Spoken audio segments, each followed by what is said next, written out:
خلاصیان دوباره سلای خواهی گەورەتان لەبێ لە تۆری دووەمی بەرنامەکەمانە باس لە مەترسیەکانی بەکارهێنانی جگەرە و هەروەها مادەی هۆشبەرەکەین لەسەر کۆمەڵگە بزانێکین ئەو هۆکارانەی کەواکەن کە گەنجێک یاخود کەسێک پەنابەرێتە بەر جگەرەکێشان و بەکارهێنانی مادەی هۆشبەر چیە وەک لە کۆتاییشە کاریگەری چیە لەسەر کەسەکان لەسەر ئاستی تا گواروها کۆمەڵگەش بەگشتی بەوە مەبەستی میوانداری زۆر بەڕێز سەردار لەتیف توێژەری کۆمەڵایەتیمان کردووە کاک سەردار سڵاوی خوا گەورەت لەبێ سوپاس بۆ ئامادەبوونە لە ئێستەیە ئەگەر زانیاریتان هەبێ ڕێژەی بەکارهێنەرانی جگەرە یاخودۆ کەسانی جگەرەیەکێشن و هەروەها لەگەڵ بەکارهێنەرانی مادە هۆشبەرەکان لە چه ئاستێکایە لەناو کۆمەڵگەی کوردی بەتایبەت؟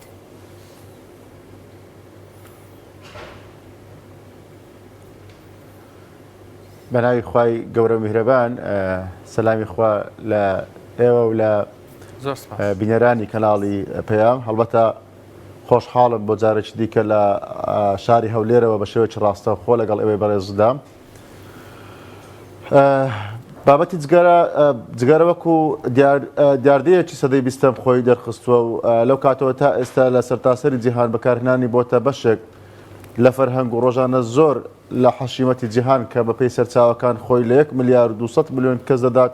بەکاری دێنن. لەو ڕێگایەوە بەشێکی زۆر لە داهاتی جیهان سەرفی ئەم دووکەڵە کوشندێ دەبێت و هەر بەپێی ئەم سەرچاوەیە پێشبینی دەکرێت بۆ ساڵی 2025 ڕادەی کەسانی جغارە چێژ بگاتە 1 ملیار و 700 ملیۆن کەس. بابەتی مەسەلەی بەکارهێنانی جگەرە بەداخەوە تا دوێنێ لە کۆمەڵگەی کوردی ئەو کەسانەی کە بەتەمەن بوون جگەرەیان دەکێشە یان ئەوانەی کە تەمەنێکیان بەڕێ کردبوو، بەڵام ئێستا ئەگەر تەماشا بکەین ڕێژەیەکی زۆر لە گەنجان لە هەرزەکاران بە شێوەیەک لە شێوەکان جگەرە دەکێشن و پێم وایە زیاتر گەنجان لە ئێستادا بابەتێک هەیە کە مەسەلەی جغارە دەبەستنەوە بۆی کە خۆیان وەکو گەورەیەک نیشان بدەن، یان ئەوە تێ زۆربەی کاتیش وەکو لاساییکردنەوەی باوکیان و باپیریان جگەرە دەکێشن کە ئێستا بەداخەوە ڕێژەیەکی زۆر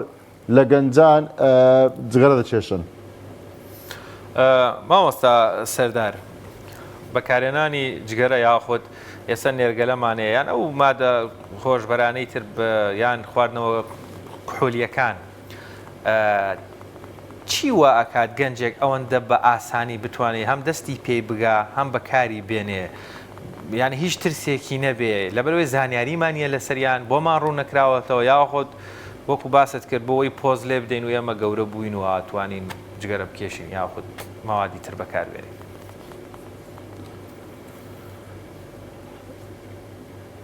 لە ڕاستیدا تا ئێستا باسکردن لە بابەتی مەسەلەی جگەرە و نێرگلە و مادەی هۆشبەر یاخود زیانەکانی چەند ساڵێک بوو بەو پێەیە کە دەیان گوت باسکردنی دەبێتە هۆکاری زیادبوون و بڵاوبوونەوەی لە کۆمەلگا، بەڵام بەداخەوەوانە بوو ئەو بابەتە بە نهێنی ئیش لەسەر کرا. بازرگانە چاوچنۆکەکان لۆی کە زۆرترین قازانج بکەن، هەڵبەتە زۆرێک لە دەستی بەرپرسانی لە پشتەوەی ئەو بابەتە باستە دەکرا. هەڵبەتە خۆشبەختانە ئەو ساڵ ئەگەر تەماشا بکەن بڵێن وەزارەتی پەروەردەی حکوومەتی هەرێمی کوردستان پێش کردنەوەی دەرگای قوتابخانەکان ڕێنمایی بە قوتابخانەکاندا کە سەرەتای هەفتەی یەکەم ڕێنمایی سەبارەت بە کۆمەڵێک بابەت بدرێتە قوتابیان. یەک لەو بابەتانە زیانەکانی جگەرە و نێرگلە و مادەی هۆشبەر بوو کە من وەکو خۆم وەکو توێژەرێکی کۆمەڵایەتی دەیان قوتابخانە و دەیان شوێن هەبووە سیمینار لەسەر کردووە لەسەر زیانەکانی جگەرە و نێرگلە و مادەی هۆشبەر. ئەگەر بڕێنەوە ئەوەی کە ئایا بۆچی گەنجێک پەنا دەباتە بەر مادەی هۆشبەر، هەڵبەتە زۆر جوان باست کرد، یعنی لە ئێستادا بەداخەوە هیچ سانسۆرێک نییە لەسەر فرۆشتنی جگەرە، فرۆشتنی بابەتی نێرگلە، فرۆشتنی ئەوەی کە ئێستا پەیدا بوو بەداخەوە جگەرەی ئەلکترۆنی ئەوەی پێی دەگوترێت ڤەیپ. دوکانێکی زۆر هەن لەناو بازارەکانی هەرێمی کوردستان بە تەواوی شارەکانەوە لە دەهۆک، لە هەولێر، لە سلێمانی بە ئاشکرا بۆ نمونە جگەرە دەفرۆشن یان جگەرەی ئەلکترۆنی دەفرۆشن، یان ئەوە تێ ئەگەر تەماشا بکەن بەڕاستی من سێرجم کرد لەسەر جگەرەی ئەلکترۆنی دەیان پێیج و ئەکاونت هەیە کە بۆ نمونە ڕیکلام بۆ جگەرە ئەلکترۆنی دەکەن یان ئەوە تێ هەر ئەو جگەری ئاسایی خۆمان بەڕاستی بەداخەوە مادەی هۆشبەر ئێستا کە باسەکرێت خەریکە دەبێتە دیاردەیەکی مەترسیدار لە هەرێمی کوردستان و وەکو خۆم کە توێژەری کۆمەڵایەتیم لە چاکسازی ژنان و منداڵان ئیش لەسەر لەگەڵ منداڵان دەکەن لەگەڵ جوانان دەکەین بەداخەوە جاری وایە منداڵەکەشتان تەمەنی نەگەشتە 18 ساڵی دوو جار سێ جار لەسەر مادەی هۆشبەر دەگیر کراوەتەوە کەواتە بە ئاسانی بەدەستیەکەوێ و ئێستا ئەمەی کە من معلوماتم هەیە وەکو توێژەرێکی کۆمەڵایەتی تەنانەت نرخەکەشی هەرزان بووە لە چاوجاران بە ئاسانی دەتوانێت گەنجێک هەرزەکارێک بەدەستی بکەوێ لەبەرەوە بەداخەوە یعنی وەکو باسم کرد هیچ سانسۆرێک نییە هیچ شێوەیەک نییە کە ئەوەی باشمان کرد مەسەلەی هۆشیاری کۆمەڵایەتی کە بۆ نمونە هەر لەسەر ئاستی گەنجەکە یعنی من ئەگەر بۆ نمونە باسکەم گەنجێک بۆ تووشە بێ لەوانەیە لە سوچی زۆر بەسیتەوە توش بوو بێ بۆ نمونە کاتێک کە لە بازارە لە شوێنی کارە لە جێگایەکە سەرەتا خۆڕاست مادەی هۆشبەر نادرێتێ یەک بنێشی دەدرێتێ یان ئەوتێ حەبێکی دەدرێتێ دوای ئەو حەبەکە ئەو گەنجە ئەو نەوجەوانە تۆزێک خۆشی پێدا هەڵبەتە لەشی داوا دەکات لەوەی کە لەشی داوا بکە بۆ منە ئەمن نمونەم هەیە کە بەدەیان گەنج بەدووە چونیان لە بۆ کردێت چونکە بەڕاستی بە تایبەتی قۆناغی بۆ نمونە ناسینمان هەیە لە مادەی هۆشبەر قۆناغی ئاشنابوونمان هەیە قۆناغی ئالوودەبوونمان هەیە قۆناغی تێکەڵاوبوونمان هەیە لەگەڵ ئەو مادەیە کاتێک کە هیچ قۆناغی تێکەڵاوبوون بە هیچ شێوەیەک ناتوانێت ئەو گەنجەواز لە مادەی هۆشبەر بوونێ بۆیە بەداخەوە دیسان دووبارە بە باسەکەمەوە کە ئێستا ڕێژێکی زۆر مادەی هۆشبەر تەنانەت باس لە جگار و نێرگلێ ناکەن کە ئێستا بەداخەوە هەموو کافتریاکان هەموو شوێنەکان بە فری تەنانەت گەنجانێکی زۆرش نەگەیشتن تەمەنی 18 ساڵی دەچن بەڵام مادەی هۆشبەرش بە ڕێژی زۆر بڵاوبەتەوە لە هەرێمی کوردستان کاک سەردار ئایا بوونی ئەو هەموو بێکاری کە لەناو هەرێمی کوردستانە هەیە هەموو دەرچۆدان نووسراوە ساڵانێکی زۆر خوێندن تاڵکەن و هەروە دوایەوە شوکارێک نییە پێوەی خەریک بن نە لە کەرتی حکومی نە لە کەرتی تایبەت ئەمە هۆکار نییە بۆەوەی گەنج سەرقاڵ بێت بەم جۆرە مادانە و بەکاری بێنێ هەم زیان بە خۆی و هەم زیان بە دەوروبەرەکەشی بگەێنێ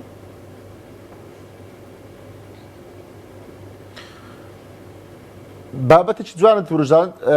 پرسیارێکی جوانە بێگومان یعنی یەکێک لە هۆکارەکانی بڵاوبوونەوەی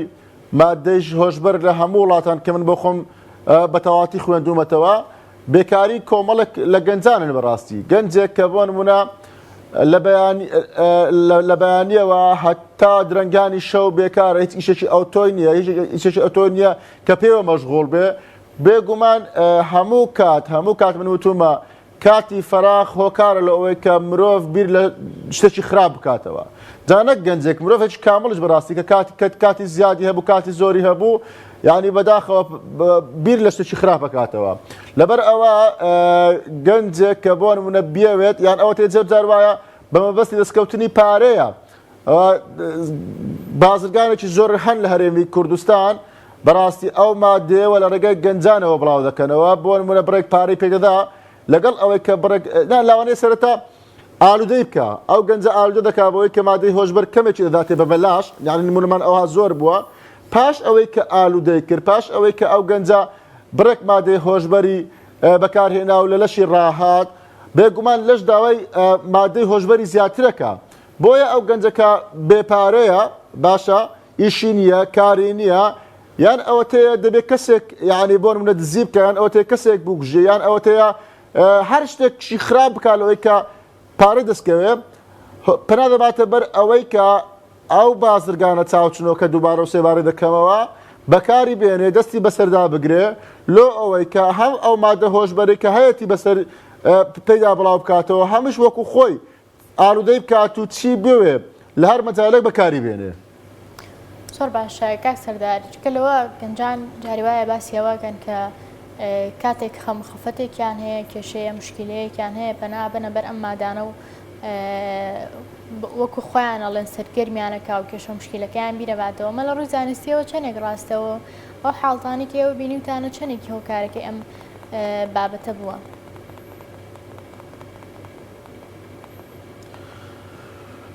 ڕاستیدا ئەگەر بینە سەر هۆکارەکان زۆرن هۆکارەکان یعنی ئەوەی کە باس کردێک کە لە هۆکارەکان بۆ نمونە کاتێک گەنجێک تووشی گرفتێکە بێت گرفتێکی گەورەی دێتە پێشیان هەتا تەنانەت گرفتەکە گچکەش بێ یعنی پەنا دەباتە بەر خۆبەی هۆشکردن بەر جگەرە نێرگلە مادەی هۆشبەر دەوێت زۆربەی کاتەکانی لەگەڵ ئەوە بەسەر بەرێتن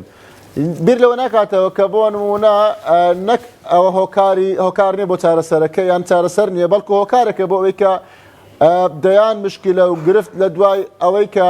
بۆ نمونە ئەو گەنجە بێ واز لە مادەی هۆشبەر بێنێ یان تەنانەت لە کاتی ئەوەی کە مادەی هۆشبەر بەکاردێنێت تووشی دەیان کێشە و ناخۆشی و گرفت بێت وە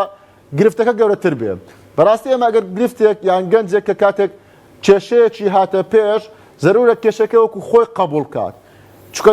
دوو جۆر هەیە دوو جۆر بۆچون هەیە بەرامبەر کێشەیەکیان ئەوەیە کە خۆتزیینەوەی لە کێشە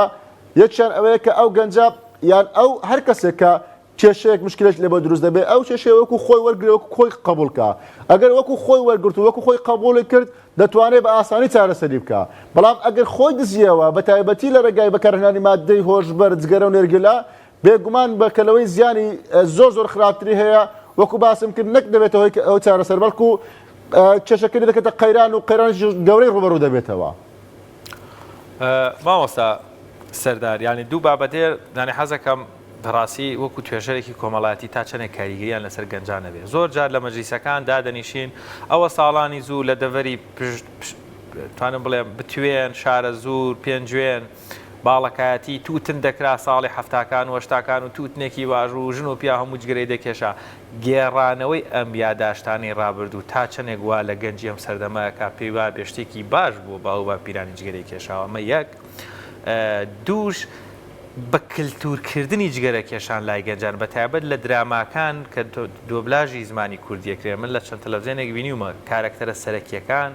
بەتەڵەکان پیاوچاکەکان ئەوانەی کە گەنجەکە معجیبێتی جگەرە دەکێشەیە لەگەڵی شامەشروب دەخواتەوە ئەمە چۆن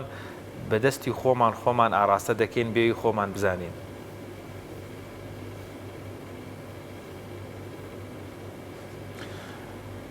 بێگومان هەردوو لایەن کاریگەری هەیە من یەکێک لە گەنجەکان کە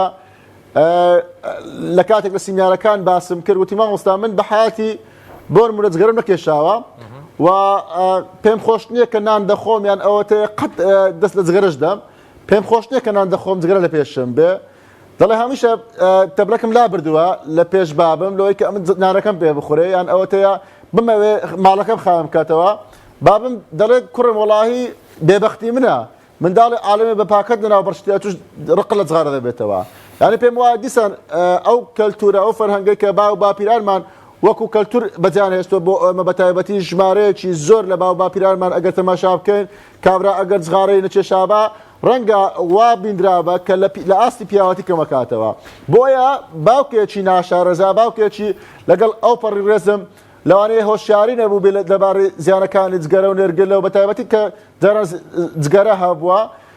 ویسوێتی ئەو جگەرەیە بگوازێتەوە بۆ منداڵەکانی لە کاتێکدا یعنی واقعیان ئەمە ئەگەر تەماشا بکەین لە ڕوانگەی ئاینی ئیسلامیشەوە یعنی پێغەمبەر صلی الله علیه و سلم دەفەرمێتن ما ئەکسەر و کەسیرەتن فەقەلیل و حەرام واتە هەر شتێک کە زۆرەکەی مرۆڤ بێهۆش بکات کەمەکەشی حەرامە هەرچەندە ئەوەی کە هەیە لە ڕوانگەی ئاینیەوە بۆ چوونی جیاواز هەیە لەسەر حرام و حراری جگەرە ئەوە هەندێک پێیان وایە مەکروه هەندێک پێیان وایە حرامە بەڵام بێگومان کە هەر بابەتێک زیانی جەستەیی هەبوو زیانی دەرونی هەبوو زیانی کۆمەڵایەتی هەبوو هەتا تەنانەت زیانی مادیشی هەبوو پێم وایە شتێکە نکول لەوەی ناکرێت کە دەچێتە قالبی حرام ئەوە حاڵەتێک کە پێویستە باوکان بەڕاستیەکەی هۆشیار بکرێنەوە کە ئەو بابەتێکە کە پێویستە بە هیچ شێوەیەک منداڵەکانمان فێر نەکەین چونکە بەڕاستی ئەگەر بێنە سەر حەرام و حەراری ئەگەر جگارە هەموو جارێ باسەکەم ئەگەر جگارە حەلاڵە هیچ کەس هەبووە قومێک لە جگارە دەبرێ بسم الله الرحمن الرحیم یان هیچ کەسێک هەبووە لە باو باپیرانشمان دوای ئەوەی کە جگارەکە کێشا بڵێ الحەمدولیا نەخێر نەبووە بە سنەتی ئیسلام وایە کە ئەتوو پێش ناخواردن و خواردنەوە بسم الله بکەیت دواتر الحەمدولیا بکەیت مەبەستم لە ڕوانگە ئاینەکەیەوە لەوەی کە دایکان و باوکان تێبگەن کە جگارە بۆ نمونە ئەگەر بە تایبەتی مەسەلەی حرام و حرارەکە یەکلای نەبێتەوە بەڵام شتێکی خراپە و زیانێکی زۆر زۆری هەیە کە ئەوە گرنگە دایکان و باوکان بیزانن بابەتێکی دیکە کە بۆ نمونە وەکو باسم کرد ئەگەر تەماشا بکەی لە ئەمن ئەوڕۆ بەڕاستی ویستم سێرج بکەم کە لەسەر زیانەکانی جگەرە و نێرگلە و مادەی هۆشبەر بەڵام دەیان ئەکاونت هەیە دەیان بۆ نمونە ڤیدیۆ هەیە دروست بۆ لەسەر ئەوەی کە بۆ نمونە ڤیپ ئەوەی کە پێ دەگوترێت جگەرە ئەلکترۆنی لەلات خۆشەویست دەکات دەتکاتە بەدیلی ئەوەی کە بۆ نمونە بەدیلی جغارەیە لە کاتێکدا توێژینەوەکان هەرچەندە کەمن بە حکم ئەوەی کە جگەرە ئەلکترۆنی لە هەرێمی کوردستان فترێکی کەمە بەکاردێ بەڵام لە ئەمریکا لە ئەمریکا بۆ نمونە توێژینەوە کراوە لەسەر 13,000 کەس بە تایبەتی لە پیاوان دەرکەوتووە کە بۆ نمونە زیانەکانی جگەرە ئەوەندەی کە زیانەکانی جگەرە هەیەی هەمان ئەو زیانانش لە جگەرەی ئەلکترۆنی و لە ڤیپ بەکاردێ بە تایبەتی لەسەر مەسەلەی لاوازی جنسی لە پیاوان نەزۆکی کاریگەری ڕاستەوخۆی هەیە بەداخەوە دیسان دراما دۆبلاشکراوەکان بەشێکی زۆر لە دراما دۆبلاشکراوەکان جگارە وەکو شتێکی باش ئەبینن بۆ نمونە کەسێک خەمەکی هەیە گرفتێکی هەیە پەنا دەباتە بەر جگەرەت پەنا دەباتە بەر خواردنەوە کحولیەکان پەنا دەباتە بەر مادەی هۆشبەر بەوەی کە خەمەکەی کەم کاتەوە هەڵبەتە لە دراما دۆبلاشکراوەکە لە فیلمەکە وا پێشان دەدا کە تەواو واقع ئەو لە خەمەکەی کەم دەکاتەوە بەڵام وەکو باسم کرد پاشخانە خراپەکەی زیانەکەی زۆر زۆرترە لە لایەنە باشەکەی زۆر باش ماوەستە سەردار مانەوەی ئەم جۆرە مادە لە ناو کۆمەڵگای یاخود زیادبوونی بەکارهێنەرانی ئەم مادەیە ئاقاری کۆمەلگا بەرەو کوێ ئەباوەروە ئەو کەسان کە خۆشیان لەسەر ئاستی تا کەس بەکارهێنەری ئەم جۆرە مادانن بە تایبەت لە ڕووی کۆمەڵایەتی و چارەنووسیان بەرەو کوێڕوە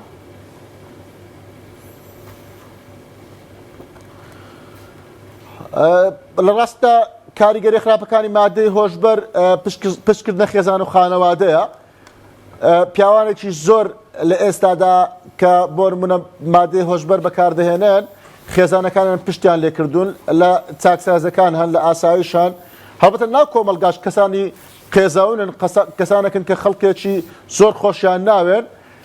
دوم کەسەکە کە بۆ نمونە گرفتی خەوی لە بە دروست دەبێت ئەو کەسێکە بەکارهێنەری مادەی هۆشبەر بە شەو ناخێبێت و لەنا ڕاستی ڕۆژدا ئالودەی خەو دەبێت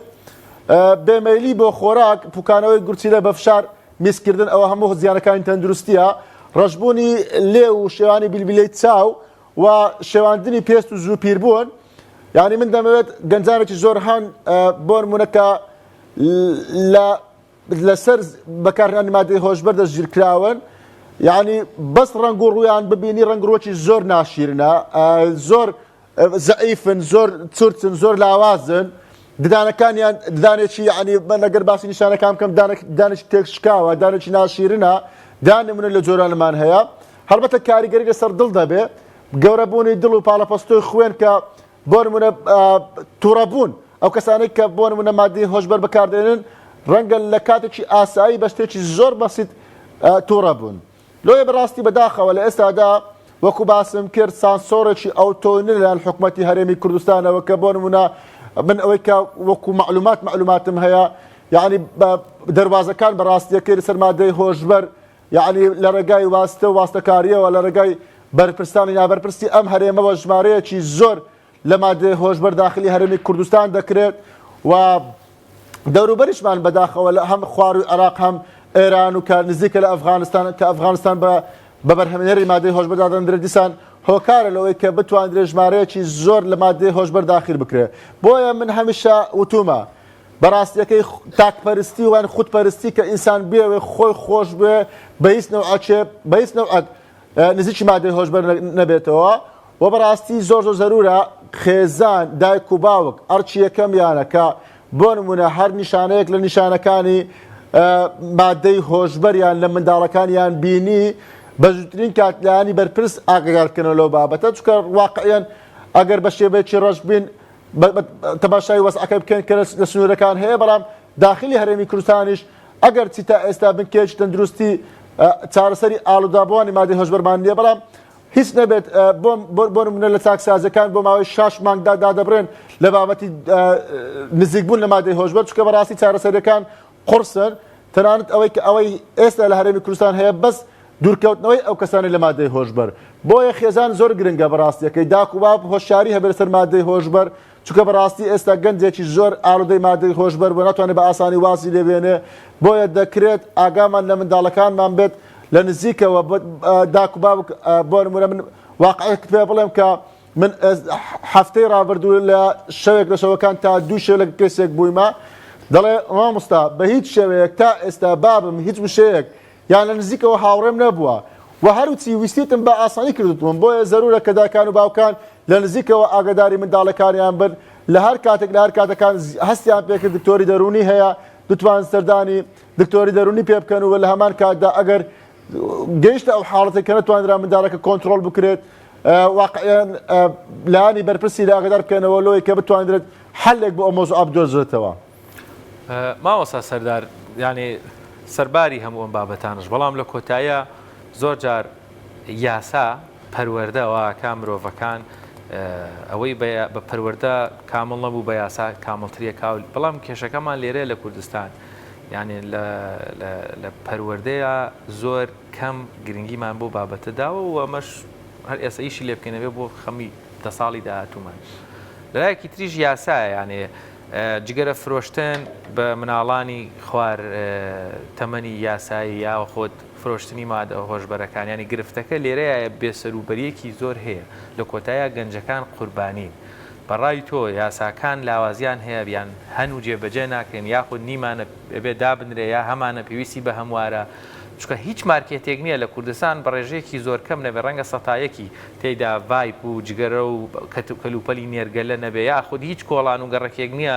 نێرگە لە خانە و کافتریایان نەبێ ئەو هەموو گەنجە چێتە ژوورەوە کەس پێی ناڵێ بۆ ئەڕووی بۆچی ئەوەندە لێرە مێنیتەوە کابرا بەس قەرەباڵی بە بازاڕی گەرم بێتتر بۆی گرفتی نییە بۆی کێشە نیە هەموو ئەو مادانە بە قانونیێن و لە سنوورەکانێن و بەرپرسانی ئەم وڵاتە بە فڕۆکەی تابە دەیانێن ئەم وڵاتەوە یانێ لە کۆتایە ئەمەش قوربانین ترخۆ خۆم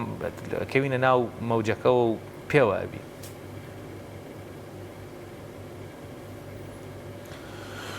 ئەگەر بێنەوە سەر هۆکارەکانی توش بن مادەی هۆشبەر یان ئەو تێجگەرە و زیاد بکارێنە جگەرە و نێرگەل و مادەی هۆشبەر یەکەمیان هۆکاری سیاسیە ینی خراپی بارودۆخی سیاسی لە هەرێمی کوردستان هۆکار بۆ لەوەی کە بتوانرێ بە شێوەیەکی ئاسان مادەی هۆشبەر یاخود جگەرە و نێرگلە بڵاو بێتەوە چونکە واقعیان خراپی بارودۆخی سیاسی دەبێتە هۆی خراپی بارودۆخی کۆمەڵایەتی و ئابووری کە بەداخەوە ئێستا لە هەرێمی کوردستان ئەو بابەتانە هەمووی دەبیندرێت. دوم هۆکاری کۆمەڵایەتیە باوەڕ بە خۆنەبوون یەک لە هۆکارەکان لە هۆکاری کۆمەڵایەتی ئەو کەسێک کە بۆ نمونە وەکو باسمان کرد لە کەمترین کێشە پەنا دەباتە بەرمادەی هۆشبەر و یان جگەرە و نێرگلە. هاوڕێی خراپ یعنی بەڕاستی ئەوانەی کە بۆ نمونە هاوڕێی خراپیان هەیە بەردەوام هۆکارە لەوەی کە تووشی مادەی هۆشبەر بێ ژینگە و خراپی باری کۆمەڵایەتی دیسان هەر هۆکارێکە لە هۆکارەکان لەوەی کە ئەو کەسە تووشی مادەی هۆشبەر بێت. خراپی پەروەردەی خێزان یعنی بەداخەوە لە ئێستادا من مقابلەی دەیان دایک و باوکم کردووە باوکەکە لە بەیانی زووەوە دەڕاتە سەرکار هەڵبەتە لەوانەیە باوکەکە پێویستی پێبێ بەڵام دەیان بابشەیەکە پێویستیان بەوە نییە کە ئەو هەموو کاتە لە کار سەرفکەن لەبڕی ئەوە پێویستە لە نزیکەوە ئاگاداری منداڵەکانیان بێت. شەشەم نەبوونی هۆشیاریان کەمی ئاستی زانیاری وەکو باسم کرد ساڵانی ڕابردوو کەمتر باسی زیانەکانی جگەرە و نێرگلە و مادەی هۆشبەر دەکرا خۆشبەختانە ئەو ساڵ وەکو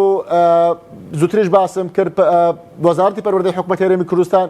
لە سەرەتای کردنەوەی دەرگای قوتابخانەکان یعنی هەر نووسراوێکی ئاراستەوەی قوتابخانەکان کرد بوو کە زەرورە باس لە زیانەکانی جگەرە و نێرگلە و مادەی هۆشبەر دەکرێت چونکە بەداخەوە وەک دەگوترێ و باس دەکرێ من بە چاوی خۆشم بینیومە بابەتی جگەرە بابەتی ڤەیب ئەو بابەتە بۆتە بابەتێکی ئاسایی لە قوتابخانەکان هەڵبەتە مادەی هۆشبەریش بەڕێژێکی زۆر بڵاو بۆتەوە کە پێویستە ڕێگری لێ بکرێ. خاڵی سێم خاڵی کۆتایی کە ئەوەی کە جەنابتان ئاماژتان زۆر پێدا واقعیان لە ڕوانگە یاساییەکەوە تاڕادەک سزا یاسایی بە تایبەتی مادەی 25 لە یاسای بەرەنگار بوونەوەی مادەی هۆشبەر و کارتێکەرە عەقلەکان ژمارەیەکی ساڵی 2020 تەمان بۆ نمونە سزایەکی قورسی بۆ کەساندانە چ ئەوانەی کە بازرگانی پێوە دەکەن چ ئەوانەی کە بەکاری دەهێنن چ ئەوانەی کە بۆ نمونە لە لەمامەوە دەینێژن بەڵام هەوەکو هەمیشە باسمان کردووە لەسەر پەڕی قاقەز هەموو یاسایەکان جوانن بەڵام لە ئەساسی جێبەجێکردنا گرفتەیە بەداخەوەکو خۆی جێبەجێ ناکرێت خەڵکانێکی دەستڕۆیشتوو هەن کە هۆکارن بۆ بڵاوبوونەوەی مادەی هۆشبەر لە دەرەوەن بەڵام خەڵکانێکن کە یەک جار بەکارێن هێناوەیان ئەوەتەیە سەوداسەرێکی بچووکیان هەیە بۆ لەگەڵ مادەی هۆشبەر لە زیندانەکانن بۆیە هەمیشە بەداخەوە وەک باس دەکرێت یعنی یاسا بۆتە تۆڕێک بۆ جیرانی ماسیە بچووکەکان بەڵام ماسیە گەورەکان هەمیشە لێی بێبەرین و بەرناکەون. زۆر سپاس بۆ بەڕێز سەردار لەتیف توێژەری کۆمەڵایەتی لە ستۆدیۆ لێرەوە لەگەڵمان بوو. سپاس بە زانیارەکان.